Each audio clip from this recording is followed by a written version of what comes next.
Kwa majina naitwa Nzomo Mitao na mimi nimetoka Kombo location, Kidhumula kwa Mutonga ward, na hiyo iko katika village ya Kidhumula. My name is Mikakaa Ndi from Ndi Ngui Eastern Africa. I'm a business relationship officer working in Kitui branch. My portfolio is Kitui West. We have a project for beekeeping where most of my groups in Kitui West are implementing. They are actually having beehives whereby they get honey and sell to the local market and also outside the Kitui county. Kikundi yetu tulianza 2014, lakini kupatana na Ndi Ngui tulipatana 2017. My name is Patrick Nakuku. I'm the branch manager, Ndi Ngui Eastern Africa, Kitui branch. Our pillars as Ndi Ngui Eastern Africa, when we work with the communities, we do social mobilization. We mobilize community members into groups for purpose of offering trainings unto them. Nilipigiwa simu na watu wa village administrator, akaniambia kuna NGO moja inakuja inataka watu wameshikana, na sisi tulikuwa tunapanda miche na tulikuwa hatujaanza hata habari ya asali. Tulipokuwa tunaanza, wajua challenges zile tulikuwa nazo, kwanza ni za pesa ya kulipa mkufunzi yule anatufunza, kwa sababu tulikuwa tumesikizana atufunze ndio sisi tujue ujuzi wa harvest, na hiyo challenge tulimaliziwa na Ndi Ngui ilipokuja. Ya pili ya ile honey bank, mchwa honey bank walikuwa natusumbua sana, kwa sababu vile tulikuwa tumetengeza, tulikuwa tukitengeza usiku imeangusha ile mzinga.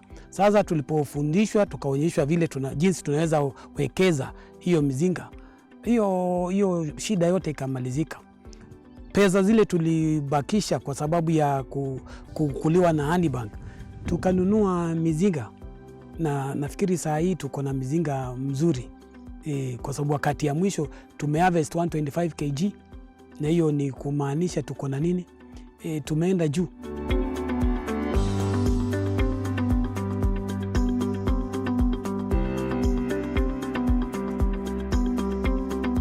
The second one is savings and resource mobilization.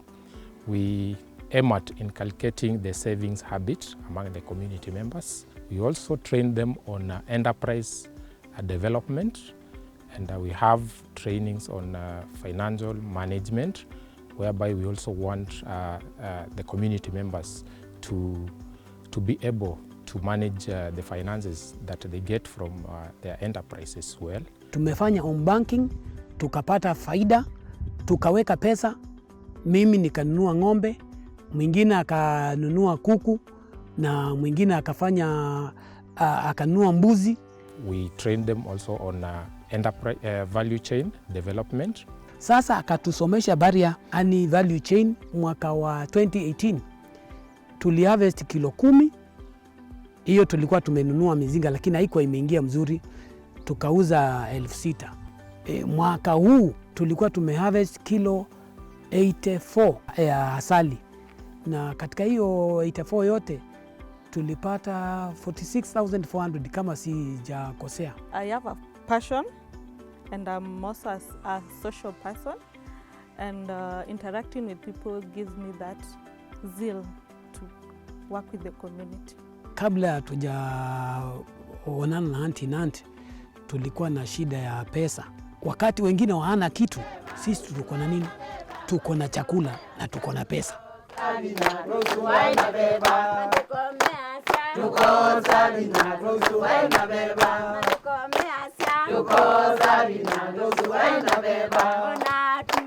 Makosa bina mozu waina beba.